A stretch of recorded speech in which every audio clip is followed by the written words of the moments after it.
All right. Good morning, everyone, and welcome to the March Seminar Series. I'm Dave Haynes. I'm one of the alternate P&A senators from the University of Minnesota Rochester campus.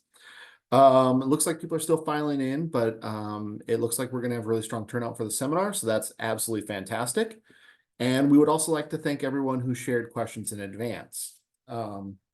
This seminar series session's title is University Resources for Professional Development.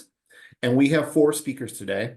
First up is Whitney Taha Frakes, and she'll be discussing P&A Senate service opportunities. Next up, we have Shanta Bhoelai, and she'll be discussing opportunities through the College of Continuing and Professional Studies. Following that will be Nathan Price, and he'll be discussing opportunities through the Office of Human Resources Talent Development Program, which is called Leading on All Levels. And then finally, Fritz Vandover is going to wrap it up, and he'll be discussing opportunities for faculty, staff, and students through the Offices of Distributed Learning. The general format, each speaker will have about 10 minutes, followed by about 5 minutes of question and answer. You are encouraged to turn on your microphone and ask questions, but please use the Q&A feature through Zoom as the primary function. All right, first up, we have Whitney, who is a training and development consultant with the Human Resources team on the Twin Cities campus. Whitney is currently serving as the P&A Senate chair, and she has served in the P&A Senate for 5 years. So without further ado, here's Whitney.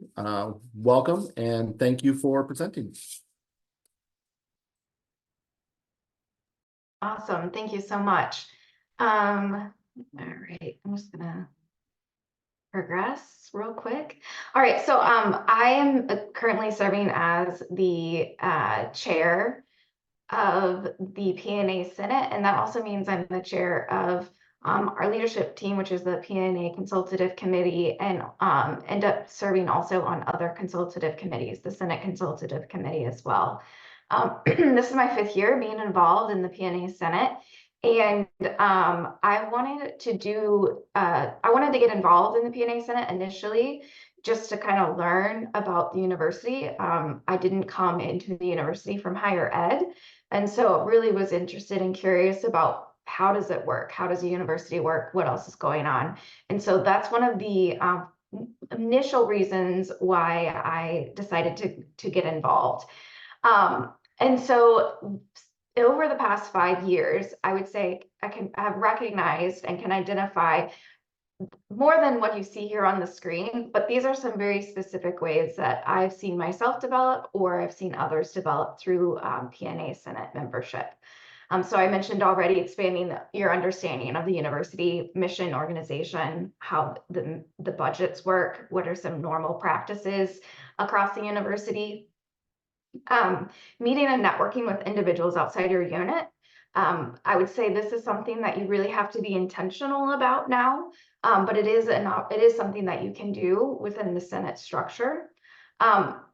With being involved in the P&A Senate and the university governance system in general, a lot of different things come up. It's a little bit unpredictable at times. And so oftentimes an issue will come up or a conversation will start, and you might go into it thinking this is what I think, or this is what I believe around how we should handle this. But by being open and listening and through dialogue, you can really challenge your own assumptions and really change your mindset around certain ways that you would have decided something or how you might have offered input. Also, it's a great arena to practice articulating your position. So oftentimes administration comes to the Senate or policy owners come to Senate or different consultative committees. And they're really looking for, what do you think about this policy, or what should we change, or how should we intervene? And so being able to think quickly and on your feet and being able to share and express ideas. There's also opportunities to contribute to different group initiatives or projects. We also have what we call subcommittees within the P&A Senate. And I'll pause real quick and also say, I'm talking about P&A Senate, but the structure and I think the skill set or the skills or how you could develop is pretty similar if you're in the civil service Senate involvement as well. Being able to ask critical and insightful questions. So really trying to look at all angles of an issue and how can you get more information, or maybe think about, try to think about situations differently than others. Communicating your ideas that may not be your own. I think this has been one that's been really interesting as I've moved into leadership within the P&A Senate. Is I'm representing a employee group that is very different and does very different work and has different needs. And so sometimes I actually have been in the position where I'm trying to communicate and advocate on behalf of somebody else that's experience is very different than my own, but it's just as important. Having productive conflict, this may surprise you, maybe not, but when a bunch of people get together with varying ideas about how something should be done, there's going to be conflict. And I don't think that's a bad thing. I've actually developed and I feel like I've experienced productive conflict where there's trust that's being built. You are learning more about each other. You can find potential solutions that you wouldn't have found if everybody had just been polite and kept to themselves.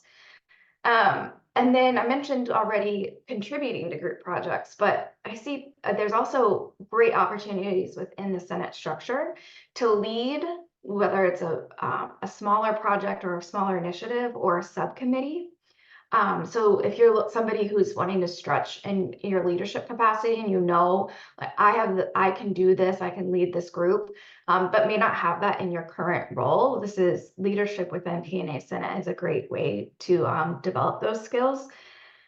And then along with leading, you're put in the position to really facilitate conversation or manage meetings, manage progress, and then lastly, influencing others.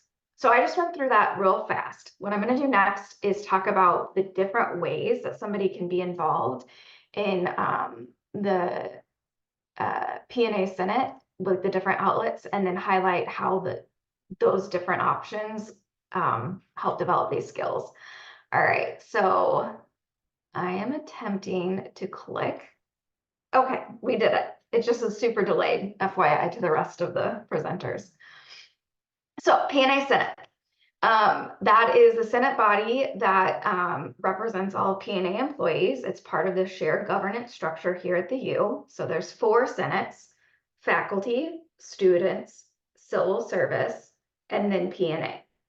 And so the P&A Senate, the membership numbers are based on how many employees different units or colleges have.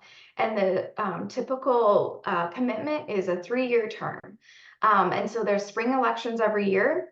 And there's membership through being a senator or through being an alternate. There are 5 meetings, Senate meetings, for the academic year. But there's also membership on certain serving opportunities on subcommittees. And I think that's where more of the tasks or the work or some of the stuff that I was describing takes place. And then again, it's a group of around 80 individuals. So being a member of the P&A Senate, this is where you can really learn and begin to understand beyond your school or your unit, the university's mission, how the organization operates, again, budget practices. It's also, this is the arena in which you can practice. I'm going to go back. I don't know why it moved forward. If somebody else is controlling it, can you click back one? Because I definitely didn't touch it.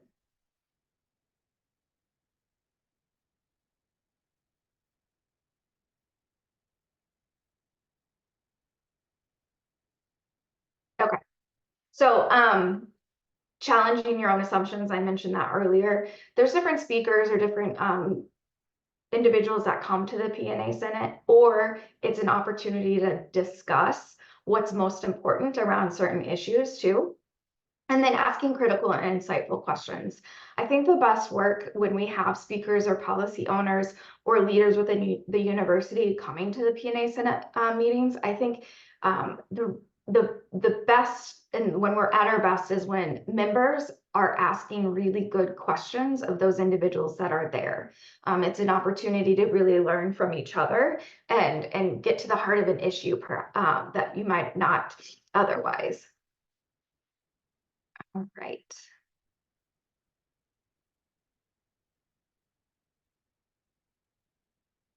Okay. So that subcommittee, so every Senate member decides which subcommittee to be a part of.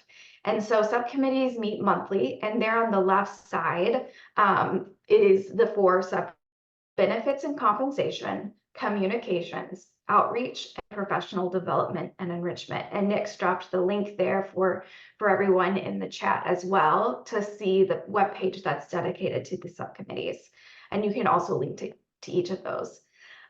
So for example, the professional development and enrichment subcommittee is the group that hosts these webinars, and they come up with some really great topics. They've really figured out an excellent process, high quality process around webinars.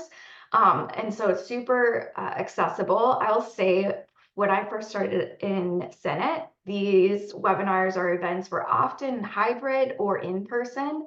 And now that we've moved to this webinar mode, the outreach and the amount of people that attend and can take, to benefit from this content is significantly larger.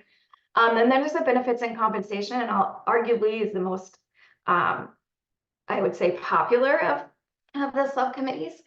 Communications is really important. So the emails that you might have seen from P&A Senate, the newsletter, or the meeting recaps is handled within our communications subcommittee. And then outreach. So they're really involved in getting individuals involved in the P&A Senate, understanding how to be participate in the spring elections, also promoting our leadership positions, which we refer to as PAC. So the skills that you really develop well within the subcommittee structure is meeting and networking with individuals outside your unit. Usually within these subcommittees, you're collaborating, you're having conversations more so than you would within the larger P&A Senate meetings. Again, practicing articulating your position or asking critical and insightful questions. Some of these groups have great speakers. So benefits and comp, they have great speakers coming or individuals coming from OHR to talk about different issues that get brought up around benefits and compensation. Contributing to projects. So if you are somebody who wants to be involved in putting on projects, and projects I'm using loosely, like it could be this webinar, it could be building out a communication strategy and writing the content for newsletters. So if you're somebody who wants to be involved in a little bit more group work, this is a great place to do that. And then again, productive conflict. You would hope that people come to subcommittees with different ideas, with some passion around why they're there, which is great because that's where you get you refine your processes. That's where you get the best of ideas.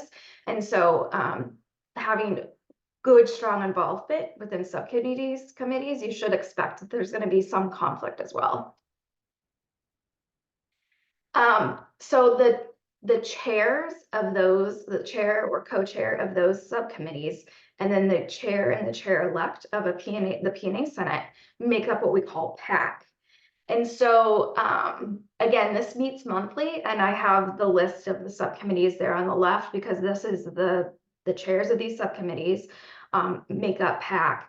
And so I think when you're involved in PAC, everything that I've mentioned is amplified. So all of the development, everything that I've said, being able to challenge your own assumptions or articulate your position or having conflict or leading a project or thinking creatively, which isn't listed out there, but that is certainly something that happens when you're in this group. Those you can expect to develop and experience situations where you would develop in those ways. Leading projects or initiatives, once you're in a chair position, you're really in a place where you're also reaching out and building relationship with other leaders across the university.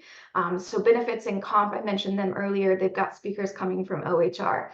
They have speakers coming from OHR because there's been work done to build relationship and then influence and be able to facilitate conversations that those speakers feel comfortable being a part of. So I really think if somebody is a part of Senate and they're wanting a little bit more or they're wanting to really like turn it up a notch, becoming a chair or co-chair of one of the subcommittees is a really great way to do that. Okay, I'm almost done. I think I might be running over time. Lastly, University Senate. So I've talked about P&A Senate, but there's also an opportunity. Once you're in P&A Senate, you can run to be the involved in the University Senate. So University Senate P&A members are voted from the P&A Senate. And so once you're voted into the University Senate, there's 5 meetings per academic year. This is a much larger body, and you're going to end up hearing about and voting on issues that are beyond P&A. And so really like learning about other issues that affect folks across the university system is really something that you can do within the University Senate. And Nick's also dropped another link in there too for you to check out if you're curious a little bit more about the University Senate. So again, the reason why this is important is you'd be able to develop in your understanding across the university. Again, challenging one's own assumptions. I think there's a little bit, maybe what I would call hairier topics that come up in the University Senate, which requires also, they're a lot more structured. So when you're thinking about practicing articulating your position, typically within University Senate, it is very like you have to make your case within a 2-minute window of time. And there's some pretty more strict protocol. And then again, I think it's really important to think about how you can develop asking critical and insightful questions too. So that is the last of my presentation. I know I ate up a lot of time, so I'll hand it back over to you, Dave. Thank you, Whitney, for the wonderful presentation. We're going to skip Q&A, but if you do have any Q&A questions for us, you can submit them. We'll forward them on to Whitney, and then we will find a way to get you an answer back. But thank you for the presentation. So next up is Shanta Bhoelai. She's an enrollment advisor through the College of Continuing Professional Studies, and she'll be discussing a wide variety of development opportunities through her college. Shanta, go ahead. Yes, thank you for the introduction, and thank you everyone for joining us today. I'm super excited to be a part of this seminar. So as Dave mentioned, I will be presenting professional development courses and certificates offered through the College of Continuing and Professional Studies. We are a smaller college. A lot of times when I do talk about this, people don't really know what our college is.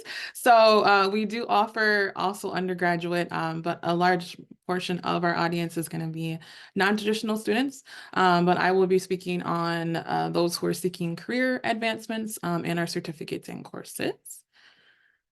So just a little bit about me. My name is Shanta Bhoelai. My pronouns are she, her, and I've been at CCAPS for about 6 years now, actually. I do also moderate our webinars, and what I do with students who I meet with is some career counseling, as well as explaining kind of what our programs, certificates look like, and if it's a good fit. And just a little bit about me, lover of all things baking related. I love anime, been in anime since middle school before it was cool. And I have recently been practicing mindfulness, actually taken a few courses here through the Center of Spirituality, which have been really great. And so what do we offer? The courses that we offer are going to be either upskilling certificates or career boosting related tools in our classes. We do offer certificates as well as boot camps and individual courses. There are about 13 certificates. This does change depending on when we are adding new certificates and restructuring certificates. But this comes to about 80+ courses, and we have 6 boot camps ran in partnership with 2U. I won't really go too much into our boot camps that we offer just because it is partnership and they do have their own counselors, but they are a really great opportunity for university employees that can also take those boot camps as well. So what you're going to expect kind of, and what is going to be in our professional development courses, is these are all taught by instructors that are in the industry. So they are bringing their direct experience into the courses.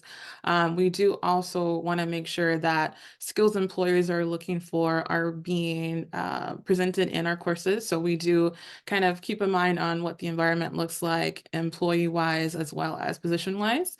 And then we offer kind of the in-demand skills that are needed just to in your everyday role, or even if you're looking to transition, those are going to be the kind of courses that we offer. And our courses do have themes. So these are the areas of study: Agile, Scrum, business process, HR and talent development, leadership, project management, technology, and writing and communications. And this is a QR code here in case you want to check it out. This will bring you directly to the course search page. So if there's even topics unrelated to these themes that you're looking for, it will generate classes that are related to those topics. And I've created a list here of all of certificates that we offer. I'm not going to go through every single one of them, but this is in alphabetical order. So we have Agile Scrum, Business Analysis, Business Process Improvement, Business Writing, Communications, Human Resource Generalists, Leadership Essentials, Organizational Development, Project Management, Professional Trainer, and Supervision. These certificates tend to be, you can complete them about in 3 to 6 months. There isn't a deadline for when you need to complete all of the hours, but I usually suggest within 2 years, just to keep on track and just to keep things going. The boot camps are going to be different, where those are usually 12 to 24 weeks, and they're fast-paced and usually module-based and very intensive from what I've heard. We do also offer certification prep courses. So for example, I did mention the Human Resource General Certificate. If there are individuals that are looking to be prepared for the SHRM and be licensed in that, we do offer HR test prep course. And we do also offer a certified Scrum Master course, which is a part of our Agile Scrum certificate, but those all can be taken separately. So what the course experience and kind of format looks like is our courses tend to be about 6 to 12 hours. That can change. For example, the Certified Scrum Master course is going to be 14 hours. We do also offer a few newer certificates that I'll go into later that are more so module based and a weekly base. But for the most part, most of the certificates that I listed there are going to be 6 to 12 hours online, and they are led synchronously. So instructors do expect you to be in class. They are usually afternoons, Monday through Friday. Unfortunately, we do not have evening or weekend classes. And they all are held over Zoom. So the materials as well as projects will take place over Zoom. And the in-person classes, they're going to be more so one day where you go to the St. Paul campus. And our audience is pretty awesome, where we have multiple levels of experience that will take these classes. We have lots of, I would say, internal employees within the university that find our classes. We have folks that are looking to transition into new roles. We work pretty closely with dislocated workers, looking to get them back into the career field. And we just have even employers that are looking to put their employees through a cohort of some sort. We offer those as well. And I just wanted to list a few of our, I thought, related certificates to this group. So we offer a project management certificate, which is our most popular. This one is going to be 60 hours. It has 6 core courses and 3 electives. It also does set you up for the education hours if a learner is looking to get PMP certified. These do apply towards the PMP certification and that education that's needed. Also, Nick, thank you for posting the link to all of these in the chat. So if you want to check those out themselves or yourselves. We also offer Leadership Essentials, which is another great certificate. This one has like intentional influence, emotional intelligence, communication related courses. The certificate does also share courses within a lot of other certificates too. So some really great topics in that. And then organizational development. This one is going to look at change management overall, working from the top down and just preparing the either initiatives or looking to kind of make change happen in organizations. Our newer programs that I mentioned, so these are going to be 6 weeks and module based, as well as asynchronous and synchronous, with a few meetings though, not a ton. Video storytelling is a new one, human-centered for design foundations, which we were working with the College of Design. That is a new one. And then Advanced Certified Scrum Master. This is a step up from the Certified Scrum Master course, so you do have to complete that first one to be able to be eligible for this one. And as I mentioned, I do moderate our webinars. I think they are really awesome. I've been doing that for about 4 years now. These are a sneak peek of what you can expect in our courses. And you can also kind of check out how our instructors teach in general.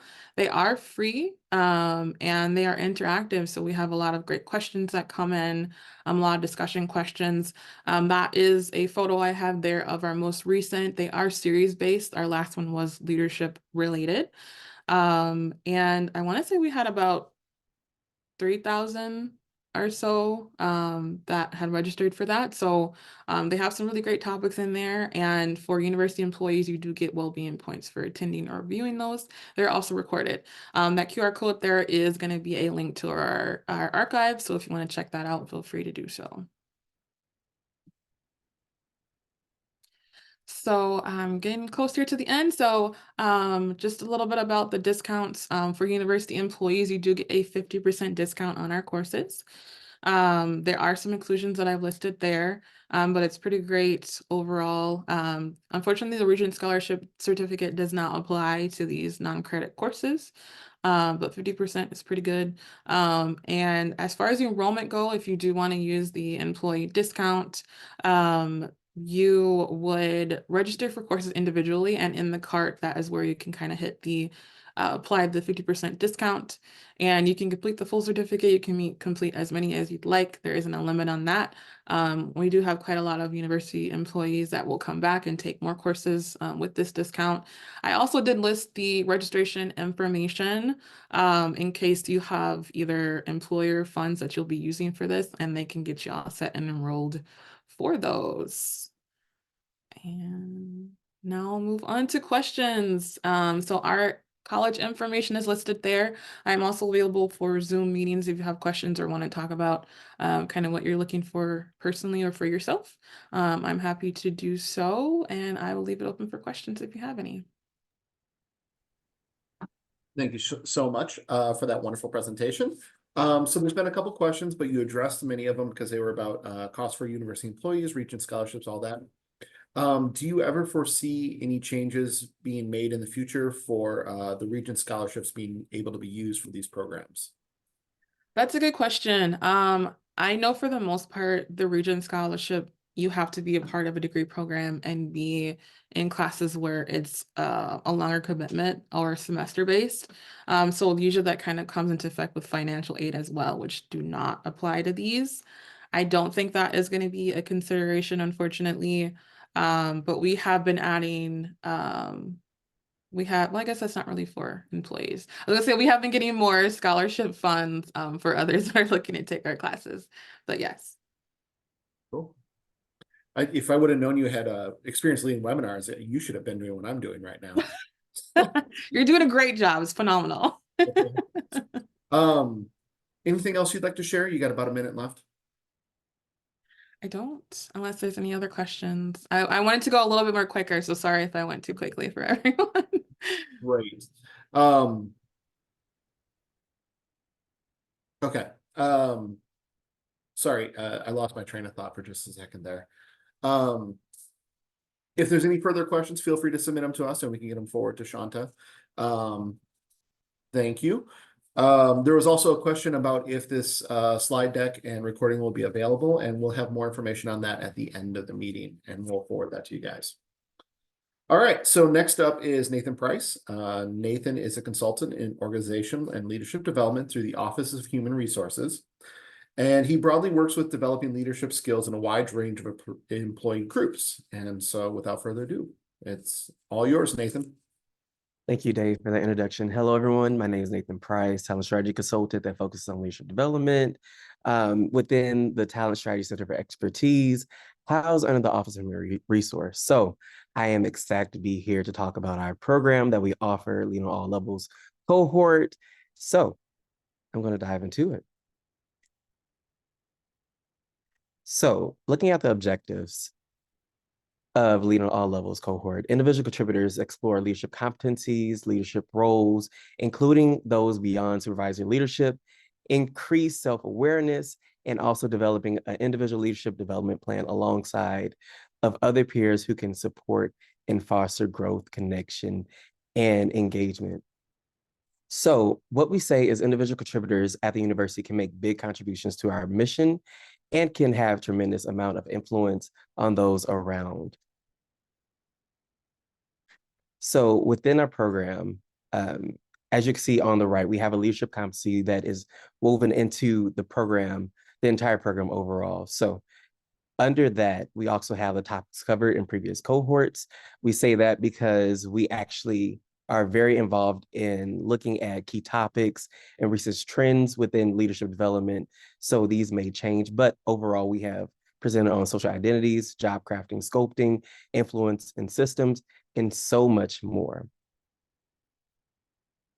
So let's talk about the logistics of the Lead on All Levels cohort program. So the program is offered to university employees free of charge. Usually in the cohort, we have 40 to 45 participants within each cohort, and there are 7 online modules within this program. So the program involves synchronous and asynchronous sessions. So some of the content will be synchronous sessions live via Zoom, and some of them would also be asynchronous on your own time.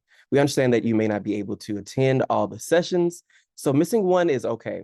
However, to get the most out of the cohort, we try to encourage for you to attend each and every synchronous session. Due to the online nature of the course, participants will need a computer, internet, microphone, and camera. So going back to the asynchronous portion of it, the cohort involves and includes an average of offline work from 1 to 3 hours of individual and group work for each session. So be ready for the commitment. We are here to develop you, and we are so excited as well. So who is this for?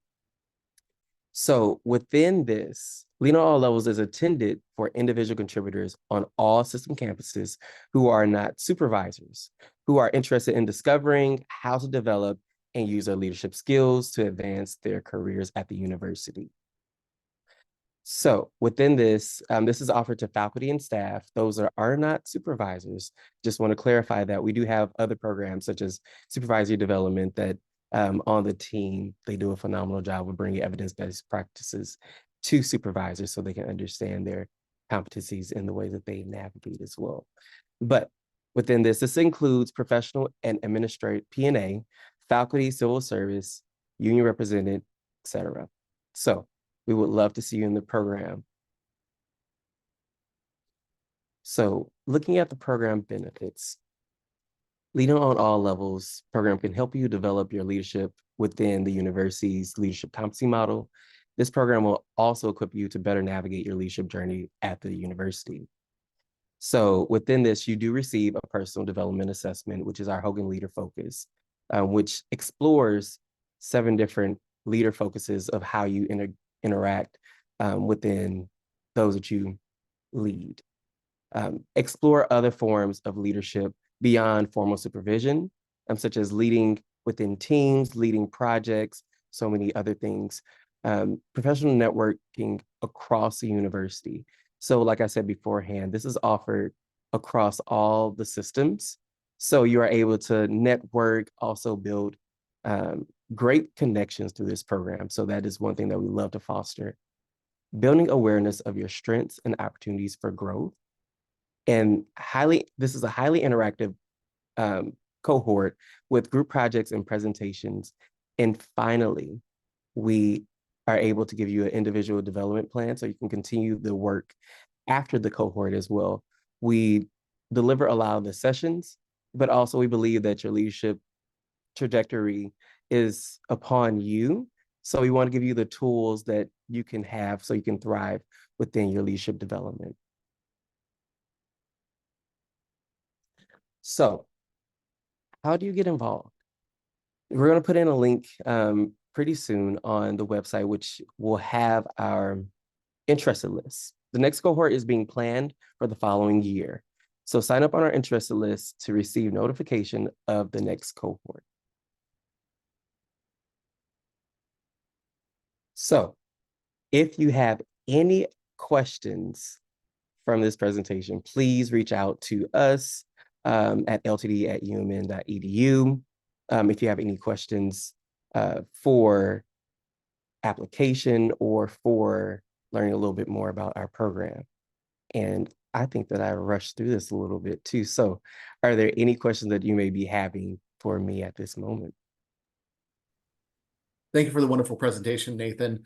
Of course, we can't have a university presentation without something that is more of a comment than a question, but one of the audience members wanted to share that they're currently in a Leading on All Levels cohort and strongly recommends it. Thank you so very much. Oh, I promise you, I'm so excited each and every time. I know they get tired of me with my excitement. I say each session is my favorite, but it truly is. It's a great way to develop your competencies while also build a network across the university. So well recommended. Thank you for that recommendation as well. Great. And we just have another question that came in, and they're asking, does supervising student employees count as supervising? Yes, it does. And we definitely, if you want to reach out to us, we can definitely talk a little bit more about some of the options that we have as well. Because I know that supervisory development program does have a portion for those that supervise the students. Well, and I'm sure we'll share your contact information. Oh, there's another comment. Also participated in Leading on All Levels in the past and thought it was very good. So now you have 2 recommendations from the audience. Thank you. Oh, I'm so excited. And if you ever have any questions, please feel free to reach out to us. We are ecstatic for the cohort that's offered yearly now. In the previous time, it was actually offered in person, but to build accessibility across the systems, we have promoted it to be on being virtual overall. So we want to create that accessibility so everyone can be able to participate. Fantastic. All right. Thank you so much for the presentation, Nathan. If you have any further questions for Nathan, feel free to submit them via the Q&A function and we'll get them forwarded to him. But we'll move on to Fritz.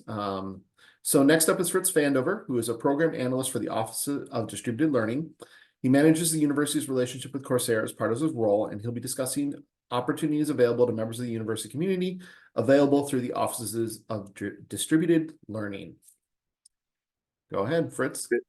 Thank you. I guess it's still good morning there. Good morning, everyone from Boston. I'm here for a higher ed online learning conference. So I'm hiding in a conference room that's empty but has good internet because the conference is officially over. So I'm really thrilled to talk to you all today. As Dave said, I'm at the Office of Distributed Learning. We're a newer office. We are a system-wide office that supports primarily we support online program development and support to colleges and departments around the system. But one of the things that I do is also manage, curate, and support the university's engagement and relationship with the Coursera platform. So let's talk about what Coursera is. I'm assuming people know what Coursera is, but I'm also going to assume some don't. So Coursera is a online learning platform. It's a private entity. It was started back when the year of the MOOC, essentially 2011, 2012, and it's one of the few to actually gain traction. So Coursera has 120 million users across the globe that anyone can sign up for it. Anyone can take content. It's very modestly priced, but as part of it, we're part of the consortium and we're a member of Coursera. So we put content on to Coursera, and then consumers, learners across the globe can take that for a fee, but we're also part of a consortium where anyone, first of all, anyone inside of the university system, not just Twin Cities, anyone with a umn.edu domain, including all the subdomains, D and CRK and et cetera, you have free access to all the university's content. So these are the primary units. These are the units that have content inside of Coursera here at the university. Yes, a lot of them, it's like all of them are from the Twin Cities campus, with Carlson having the most, CSC following it up. This is kind of a descending order of who has stuff Bakken Center has quite a bit, and then School of Nursing and the others below that have some smaller bits, but we're hoping to and planning to grow those, grow that stuff. So quick definitions of specialization is essentially the, and I think I have this on the next slide. Well, I'll go back a slide if I can. Probably can't. Oh, can I? Yes, I can. All right. A specialization is essentially the same content as a amount of learning content as a 3-credit course, in, institutional and university level course. So a Coursera course is about a quarter of that content. So when you see the word courses, not the equivalent of a university course. So think of specializations like courses. So we have 13 specializations across these units inside of Coursera, and those are comprised of 68 or so courses. We do have a few just one-off courses, including one from the College of Design that does shockingly well and is very popular around the world. So as part of this consortium, though, university community members also have access to approximately 4,000 other courses and specializations from institutions around the globe, 58 others to be precise. And these are the disciplinary spheres where that content, where they inhabit. So, you got arts and humanities, very applied stuff too, business, cloud and IT, computer science. So it really runs the gamut of content. Now, Coursera is primarily a place for professional content, not so much. Well, while there are arts and humanities, there's a lot of applied content, as you can see, professional development, healthcare, technology. So that's mostly what you're going to see. But there are some things if you're just interested in, like, oh, well, there's a course on, ancient whatever history. There's stuff like that in there too. So, and it's free to use and access from where you sit. So I recently helped someone, I think she might be on this call too, if Emily's out there. Someone who's interested in I think it was an an Excel, learning about Excel, and was asking if there's any free content. So I pointed Emily to that content or several options inside of the free content that we all have availability or access to. And it wasn't in the university's content. It was actually out there somewhere else in the globe. I can't remember where. But so there's so much content out there about, and it so lands somewhere in these buckets, but there's a lot out there that is very applicable to your day-to-day life as a staff member and a P&A member here at the university. So all the content is non-credit that we have, that the university has created. So there's nothing for credit in there yet. Could be, planning on it, but that's to TBD and on the horizon. As I said, the equivalent, a course is about 3/4 or 1 credit hour, or 3/4 of a credit hour equivalent, 1 credit hour equivalent, and the specialization is a bundle of those, a topical bundle, and about the equivalent of a course. And most, if not all, are synchronous, asynchronous, and self-paced. So, you don't have, there's nothing to worry about, timelines and all that. You can you start whenever you want.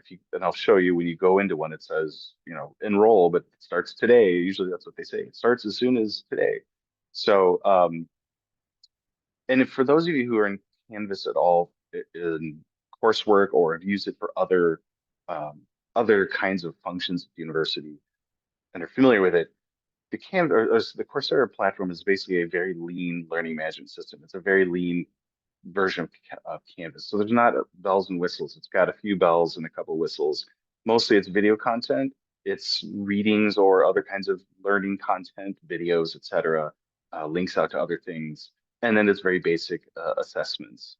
There's no papers to write. There's no LTI things that plug in and send you to some other tool and all that kind of stuff like you'd see in Canvas. It's a very, very lean platform because by being lean, it's the most widely accessible. It's very simple for institutions to develop and put content in.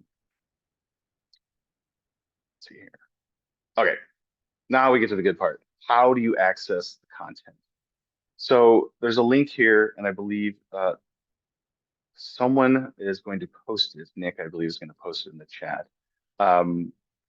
There's a specific link you have to go to. Now I'm going to say up front, how you couple your university credentials with Coursera to get the free content is not my favorite way of doing it. That said, I can't change it.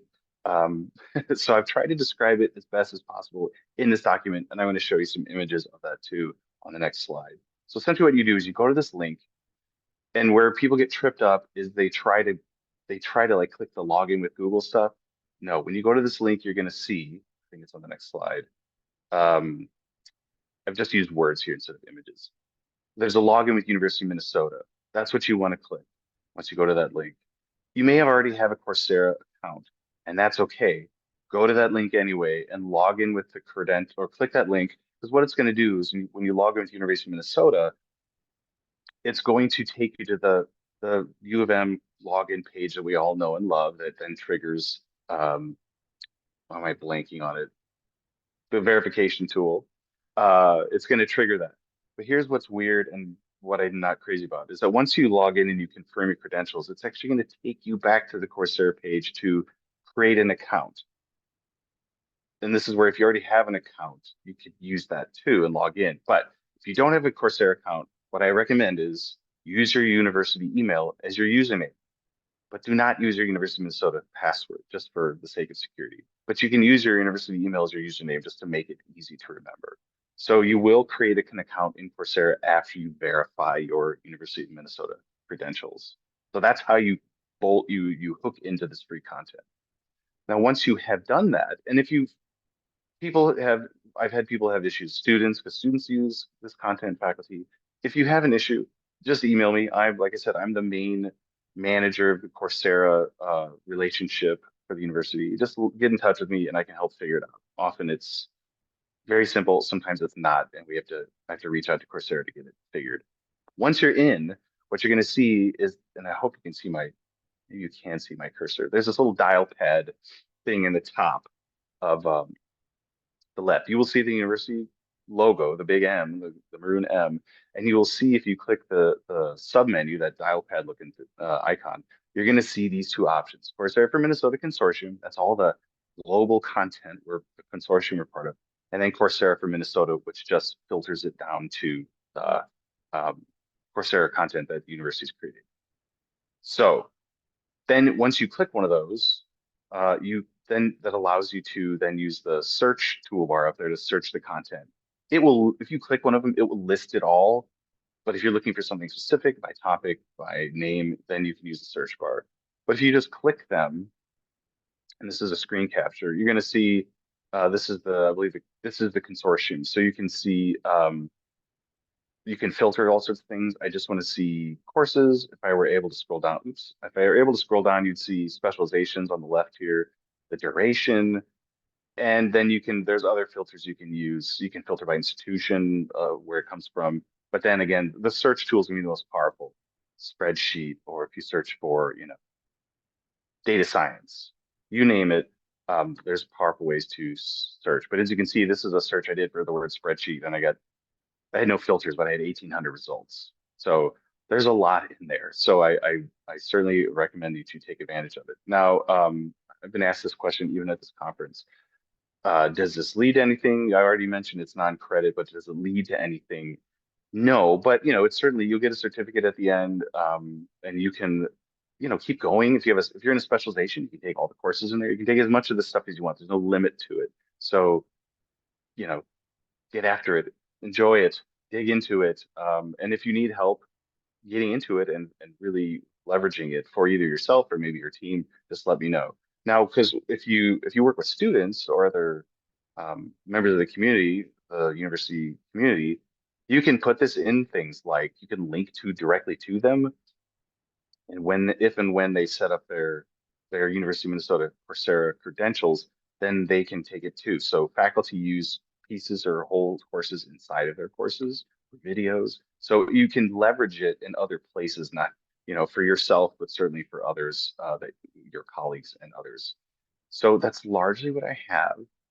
Again, I'm going to go back to it, and I can't see whether it's been posted, but this link that's in here is where you get started and get going. So that is the starting point. I welcome your questions. Again, please don't hesitate to reach out to me, and I'm going to relinquish my control. Stop my remote control. Okay, Q&A. Wonderful. Brenda, thank you. Let's see. Yes, Duo, thank you. Are there any other questions about Coursera that I can answer? Just jump in, and I'm happy to answer. Yeah, thank you for that presentation. I was wondering if you could clarify what a MOOC is for anyone who wasn't paying Oh, attention. yes. Sorry, inside baseball chatter. MOOC was a term that dropped in 2010, 2011, massive online open course. So the notion was there's going to be these organizations that have free open online courses about all sorts of things and anything. And it largely, it people are saying, oh, it's going to change the word. Change the world. Thomas Friedman was losing his mind over it and others. Um, it didn't really go that way. Shocking that technology doesn't do what everyone predicts.